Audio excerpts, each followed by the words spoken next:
Plan de paix pour l'Ukraine en guerre depuis 2022. Dimanche à Genève, négociateurs ukrainiens, américains et européens se sont retrouvés pour discuter du plan de Donald Trump. Washington a fixé un ultimatum au 27 novembre, jour de Thanksgiving. Nous décryptons le sujet ce soir avec Mamadou Diouf, éditorialiste. Bonsoir et bienvenue, Monsieur Diouf. Merci, bonsoir Etonam. Ukraine, c'est-à-dire que les États-Unis, c'est un seul pays, les administrations, le narratif change à chaque fois que l'administration change. En fait, c'est ce qui n'est pas normal. On aurait pu s'attendre à une certaine continuité. C'est pourquoi j'ai dit les États-Unis.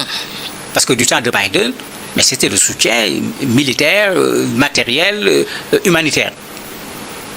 C'était la locomotive de l'OTAN dans cette guerre contre la Russie.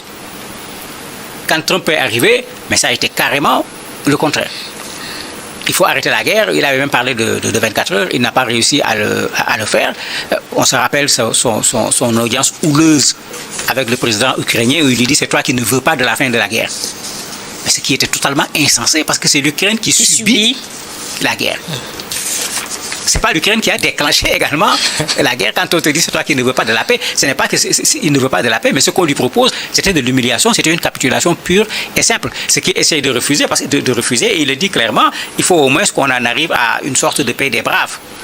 Parce qu'actuellement, quand on regarde ce plan, ce que la Russie demande, surtout au niveau du Donbass, et que les Américains acceptent, mais si l'Ukraine donne cela, mais c'est de la capitulation. En plus, dans le plan, on demande à l'Ukraine de réduire pratiquement de moitié son armée. C'est-à-dire, c'est comme si on démilitarisait en quelque sorte le pays. On leur demande de mettre fin à toute tentative d'adhésion à l'OTAN. Adhésion à l'OTAN qu'on considère comme étant la source principale de cette guerre. De l'invasion de février 2022. Mais finalement, avec le nombre de morts, avec les infrastructures qui ont été détruites, si on fait un accord dans ce sens-là. Tout ça pour ça. Voilà. Qu'est-ce que l'Ukraine a gagné dans cette guerre?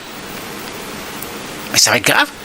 Mais c'est pourquoi il essaye de résister, mais malheureusement, il ne pourra pas aller très loin parce que le soutien européen ne me semble pas aussi déterminant, même s'il est là, alors que Poutine a conscience qu'il est en position de force.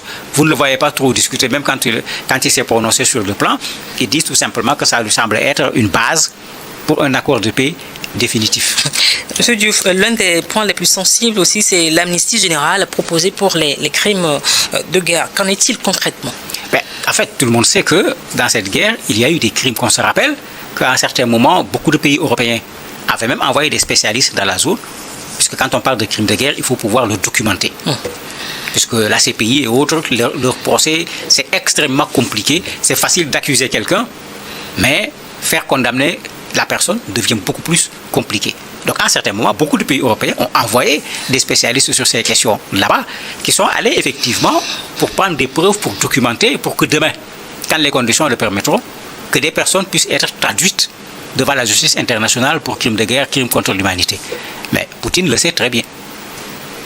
Il le sait très bien. Et puisque plusieurs fois, il a pris la parole en disant qu'on va faire la guerre, on va bombarder, on ne peut pas dire qu'il n'est pas au courant. D'ailleurs, n'oublions pas que lui-même, en principe, parce qu'ils appellent ça en principe maintenant, il doit être convoqué par la Cour pénale internationale.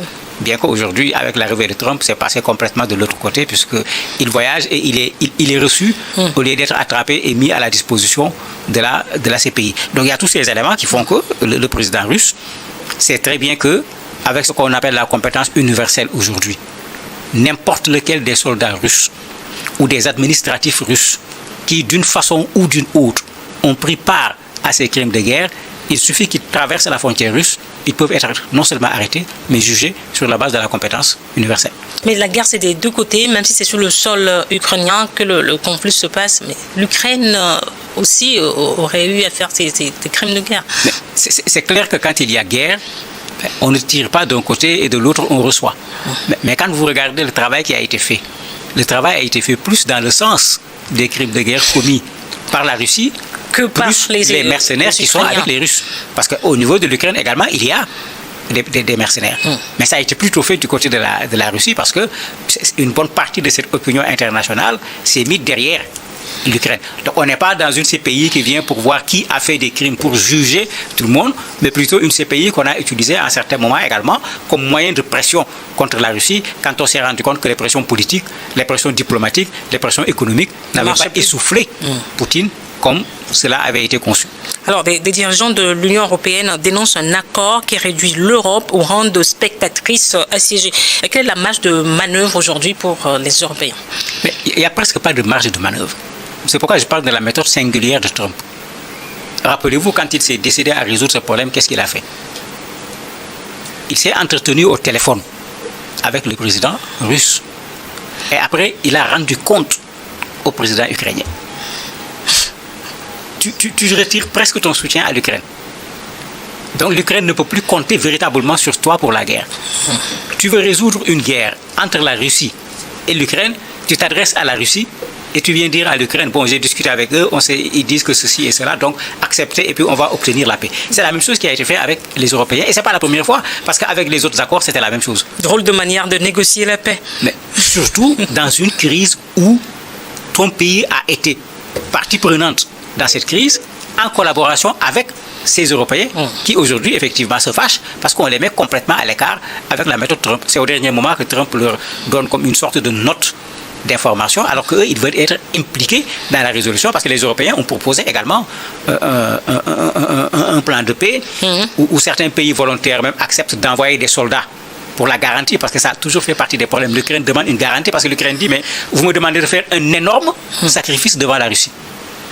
On se rappelle de ce qui a été fait auparavant. Ce n'est pas la première fois qu'il y a eu une guerre. Ce n'est pas la première fois qu'ils ont pris notre territoire. On nous avait demandé... La Crimée en 2014. On avait laissé, ils sont revenus. Mais si vous nous demandez de laisser actuellement, et s'ils reviennent encore? Mais personne n'accepte la garantie que l'Ukraine demande. Même les États-Unis, dans l'accord, c'est vrai, dans les 28 points, on parle de garantie, de sécurité, mais la garantie est floue. La garantie proposée par certains pays européens qu'on appelle des volontaires, parce que l'Union européenne n'est pas d'accord. La coalition des volontaires? Oui, la coalition des volontaires accepte d'envoyer des hommes. Ce que la Russie ne veut pas? Tout à fait, puisque... Quand sera-t-il... Quand la Russie veut désarmer l'Ukraine, vous n'allez pas lui envoyer encore une autre armée qui est une armée étrangère en plus à côté. Quand sera-t-il à l'arrivée de cette armée, de ces troupes? Mais ça dépendra de ce que contiendra l'accord de paix. Et c'est pourquoi les Européens ne sont pas d'accord, parce que si ce n'est pas contenu dans l'accord de paix, quand vous envoyez les soldats, c'est comme si vous créez un autre problème. D'habitude, dans les accords de paix, même si vous regardez l'accord de paix au niveau de Gaza, il est prévu qu'on envoie des troupes. Mais c'est prévu dans les accords. Ici, quand vous regardez ce que Trump fait, il n'est pas encore dans cette logique qui est la logique des Européens que cette coalition des volontaires puisse envoyer des troupes, parce que ces gens-là disent que l'Ukraine a raison, la Crimée était là. Aujourd'hui, on a pris d'autres territoires, pratiquement 23% du territoire. S'ils reviennent encore une fois, qu'est-ce qu'on va dire? Alors, des dirigeants ukrainiens sont qualifiés d'ingrats face à l'aide américaine. Donald Trump peut tweeter en lettres capitales comme il le fait quand il n'est pas content. Aujourd'hui, si les États-Unis cessent leur aide militaire et la fourniture de renseignements à l'Ukraine, est-ce que l'Europe a les moyens de remplacer cet allié? Je ne crois pas que l'Europe a les moyens de remplacer cette aide, mais surtout, il faut relire à l'envers ce que Donald Trump est en train de dire. S'il y a ingratitude, ce sont les Américains qui sont ingrats par rapport aux Ukrainiens. Puisque c'est eux qui ont poussé l'Ukraine dans cette affaire. En lui donnant les garanties. Je me rappelle encore les discours tenus avant que la guerre n'éclate, aussi bien par des présidents européens que par le président américain à l'époque, en disant à l'Ukraine, il n'est pas question qu'il attaque, on ne va pas te laisser, etc. Mais l'Ukraine est un pays souverain, Mamadou Diouf. Souverain, vous savez, j'aime bien le mot, mais cette souveraineté, elle est rare. Parce que même ces pays européens dont on parle, si Trump a cette capacité de pression sur eux, c'est quand même dans la sécurité européenne, où les gens nous disent qu'ils sont souverains, ils ont besoin des Américains.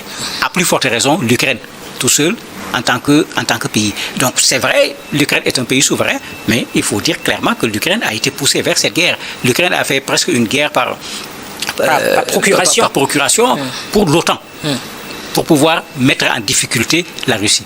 Mais qui est ingrat aujourd'hui en ce moment? Ce n'est certainement pas l'Ukraine, mais c'est plutôt Trump.